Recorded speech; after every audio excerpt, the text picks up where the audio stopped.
सभी को राम राम जी, सनातन धर्म की जय और सभी को साधुवाद। मैं आज आपको एक और खुशखबरी देने जा रहा हूं। और जब भी किसी भी परिवार से कोई बेटी कोई उपलब्धि करती है ना, तो मुझे बड़ी खुशी होती है और वो परिवार का बड़ा नाम रोशन होता है कि उनकी बेटी ने उनके लिए कुछ ऐसा अचीव किया है। मैं आज आपको जिस फैमिली से मिलवाने जा रहा हूं, उनकी बेटी अनमोल खन्ना जी, जिन्हें पहले तो आप अनमोल खन्ना जी के नाम से जानते होंगे, लेकिन अब इनके नाम के साथ डॉक्टर लग गया है, क्योंकि आज मैंने भी आते साथ अनमोल कहा तो अब इन्होंने कहा नहीं डॉक्टर अनमोल। तो अब ये डॉक्टर अनमोल बन चुकी है क्योंकि इनकी ना पीएचडी कंप्लीट हो चुकी है।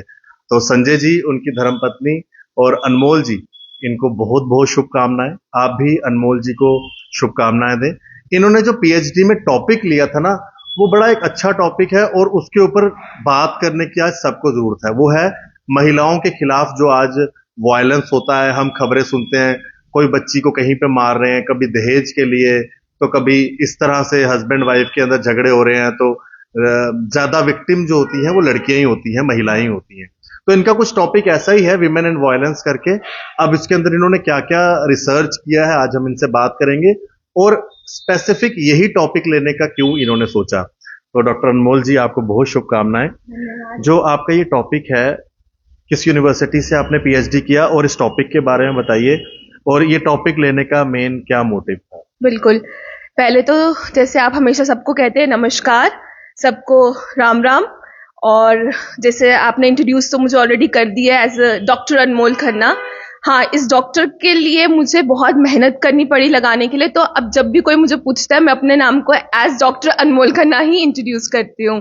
तो फर्स्ट ऑफ ऑल, आपका जो क्वेश्चन था कि मेरा टॉपिक क्या था, बेसिकली जो मेरा टॉपिक था that was women and violence. और इसके पीछे जो मकसद ये था, लॉकडाउन का टाइम चल रहा था एंड इन 2019 मैंने अपना एडमिशन लिया था in Amity college, Amity university Noida, as a research scholar. And उस टाइम पे एज जो पीएचडी कर रहे हैं या जो करना चाहते हैं, दे मस्ट बी अवेयर कि पहले हमारा जो 6 मंथ्स होते हैं आफ्टर ज्वाइनिंग पीएचडी, उसमें हमारा कोर्स वर्क होता है इन विच हम लोगों को अपना टॉपिक डिसाइड करना होता है कि हमने किस पे काम करना है। मैं अपने टॉपिक को लेकर ना, टू बी ट्रू, मैं बहुत डाइसी थी बिकॉज मुझे ना काम करना था फिल्म स्टडीज पे। फिल्म स्टडीज की ट्रांसलेशन, फिल्म स्टडीज क्या होती है, जो जैसे हमने बहुत सारी मूवीज देखी, जैसे विशाल भारद्वाज की है हैमलेट के ऊपर बेस्ड मूवी है हैदर, उस टाइप की मुझे चीजों को करना था फिल्म अडेप्टेशन पे। इन 2020 हमारा लॉकडाउन लग गया, कोरोना तक का टाइम आया। उस टाइम पे ना मैंने एक वेब सीरीज देखी थी नेटफ्लिक्स पे, गिल्टी करके। उसमें मुझे ना एक इंसिडेंट ऐसा हुआ जो हार्टली टच कर गया। तो मैंने अपनी गाइड से डिस्कस किया कि ma'am, why should we work on film studies rather than we should choose topic of women and violence. पहले तो मैम थोड़ा हुई कि नहीं बेटा, क्योंकि this is a male dominant society, तो चीज़ों को थोड़ा सा कॉम्प्लिकेट हो जाएगा तुम्हारा, जब तुम्हें क्रॉस क्वेश्चनिंग होगी बहुत सारी डिफिकल्टीज आएंगी एंड ऑल दैट। मैंने कहा मैम, इसी चीज को तो हमने तोड़ना है, जो ये आजकल का स्टीरियोटिपिकल नॉर्म्स चल रही हैं सोसाइटी में, हमें इसको ब्रेक करना है, तो let's go for this topic. तो उन्होंने कहा ठीक है, यू हैव अ टाइम, क्योंकि ब्रेक चल रही है, तो लेट्स डू वन थिंग, तुम्हें मैं 6 to 7 months का टाइम देती हूँ, go on this topic, research करो कौन कौन से राइटर्स हैं, because I am from literature background, तो हमें जो भी काम करना होता है we have to link with the literature. Ma'am कहते प्लीज आप राइटर्स ढूंढो, इस पे किसका काम है। That was a challenging situation for me because इस चीज पे इतना काम हुआ नहीं था, इतनी रिसर्च नहीं हुई थी इस फील्ड में। Then I research and found only 3 writers were there, that too were women writers only. No male writer was there जिसने इस पे काम किया हुआ है। तो देन अब फर्दर मुझे उनके वर्क्स पे भी देखना था कि उनका कौन कौन सा वर्क है, क्या है। देन जब उनके वर्क्स मिले तब वो भी वर्क्स बिल्कुल लिमिटेड थे, कोई वो ना था। Then ma'am told if you are sure कि will go with it, let's go with it. Then फिर मैंने कुछ आर्टिकल्स न्यूज़पेपर के लिए, and when I was going through the phase of my research, I came to know that there are many such cases which are not yet registered, whether it is related to domestic violence, whether it is related to gang rape or sexual violence or any kind of violence related in regard to women. So ultimately mom was very sure कि हम बेटा ये कर लेंगे, अब हमें evidence मिल रहे हैं।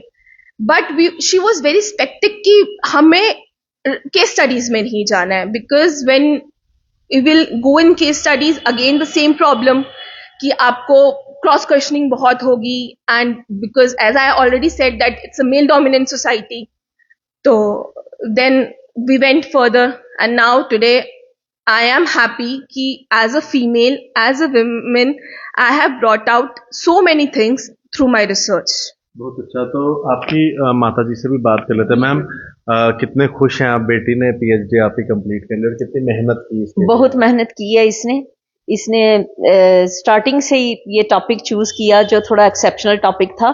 तो सब इसको बोलने लगे, हमारे इवन के हमारे रिलेटिव भी बोलते कि वुमेन वायलेंस पे ये कर रही है, इसको थोड़ा ब्रीफली जाना पड़ेगा, उसमें क्वेश्चनिंग बहुत होगी. इवन के इसके जो HOI थे उन्होंने भी इसके रिलेटेड इससे थोड़े एप्ट क्वेश्चन पूछे जो इसको नहीं थोड़ा रेजिस्ट नहीं करते हैं एज ए वुमेन. तो पर इसने कर लिया. मुझे बहुत खुशी है कि मेरी बच्ची ने ये टॉपिक चूज किया जो एक वुमेन के ऊपर था. आजकल की सोसाइटी को ऐसी चीजों की जरूरत है, हमको खुल के बोलना चाहिए इस टॉपिक पे. जिस तरीके के हमारे सर्कमस्टांसेस बने हैं तो अच्छा किया इसने, मेरी बच्ची ने. मैं बहुत खुश हूँ. बहुत अच्छी बात. और मैं भी ना ये बात के ऊपर हमेशा जिक्र करता हूँ क्योंकि मीडिया के पास भी जब केस आते हैं ना तो ज्यादातर ये आता है कि महिला की डेथ हो गई है, लेकिन डेथ से पहले क्या क्या सर्कमस्टांसेस हैं, क्या क्या फैक्टर्स रहे, कितना उस लड़की को सहना पड़ा, उस समय कोई बात नहीं करता है. और कई बार तो फैमिलीज भी छुपाती रहती है, जिस वजह से ना मैम ने सही कहा, इस पे बात करनी चाहिए. फैमिलीज छुपाती हैं कि हमारी बेइज्जती हो जाएगी, तो उस बेइज्जती के चक्करों में वो अपनी बच्ची को जरूर खो देते हैं. मेरा एक टॉपिक था, मेरा अपना जो थीसिस का, मैंने जब थीसिस में काम किया, मेरा एक चैप्टर था existence of mute audience. That means कि जब विक्टिम जो भी होता है, whether in case of domestic violence, in case of gang rape और any kind of violence related to women, we see कि वहां पे जो स्पेक्टेटर्स होते हैं, whether spectators, whether their families, they sometime become mute in the sense कि वो लोग बताना ही नहीं चाहते हैं कि प्रॉब्लम क्या हुई. जैसे हम वीडियोस बनाने के लिए सब तैयार हैं, अब हम एक रोड एक्सीडेंट भी ले लेते हैं, वहां पे सब तमाशा तो सब देखते हैं, मगर उस पे एक्शन लेने को कोई तैयार नहीं होता. यही चीज इस केस में भी होता है. अब जैसे अभी थोड़ी देर पहले कोलकाता का केस हुआ, स्टार्टिंग में तो सबने अपने कैंडल्स लेके मार्च किया, सब कुछ हुआ, कुछ टाइम तक वो न्यूज में हाईलाइटेड रही, बट आज मेरा वही क्वेश्चन है, वो चीज कहाँ गई? अब वही सेम इंसिडेंट अब रिसेंट में भी हुआ है, क्या है उस पे, कहाँ पे क्वेश्चंस हैं, कहाँ पे कुछ है? यही मेरा पॉइंट था कि मैं एज अ फर्स्ट पर्सन जो अपनी रिसर्च के थ्रू में भी कहीं ना कहीं मैं अपना एक योगदान दे सकूं सोसाइटी में, कि अवेयरनेस फैला सकूं कि what's all is going in society, औरतों के साथ क्या हो रहा है, उनकी क्या इश्यूज हैं, जो आज तक, अगर मैं बोलूं ना, मीडिया का ये जो टाइम चल रहा है, फिर भी अगर हम पुराना उठाएं तो समवेयर मीडिया इज हेल्पिंग कि इन सब चीजों को बाहर निकाल रहे हैं. अदरवाइज मैंने एक आर्टिकल पढ़ा था जिसमें अगर 100 केसेस हैं या 100 परसेंट केसेस हैं, उसमें से 5% केसेस हैं जो हाईलाइटेड हैं, बाकी 95% पे कुछ है ही नहीं है, उनका कोई सुनवाई नहीं है, उन पे कोई भी नहीं है. क्यों? क्योंकि उनकी फैमिली वहां पे एज अ म्यूट ऑडियंस अपना वो करते हैं. जो अनमोल जी के पिताजी हैं संजय जी, उनसे भी बात करेंगे. संजय जी, बेटी ने पीएचडी कंप्लीट की है, कितना अच्छा लग रहा है और कितने खुश हैं आप? पूरी फैमिली में कितनी खुशी है?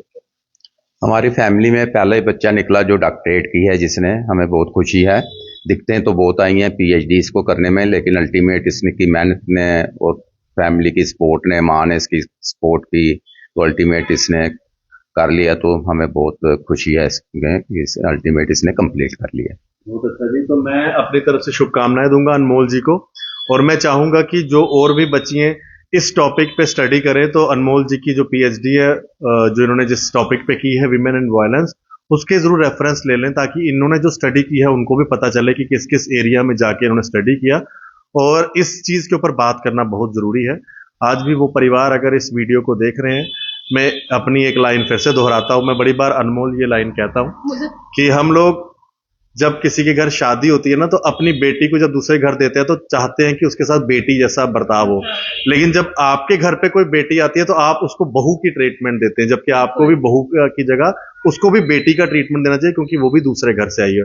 तो मैं इस बात को फिर से रिपीट करता हूँ, इस चीज को समझिए, इस बात में बहुत बड़ा मतलब है, और उसी चीज पे इन्होंने जो है एक रिसर्च भी की है। और मैं शुभकामनाएं दूंगा डॉक्टर अनमोल खन्ना जी को और संजय जी, इनकी धर्मपत्नी, इनके पूरे परिवार को, जिनके परिवार से पहली बच्ची, जो संजय जी ने कहा, पहली पीएचडी डॉक्टर हैं। तो आपकी तरफ से भी शुभकामनाएं आनी चाहिए। मैक्सिमम शेयर करें, और इस टॉपिक पे आप भी रिसर्च करना चाहें तो आप अनमोल जी से कॉन्टैक्ट कर सकते हैं।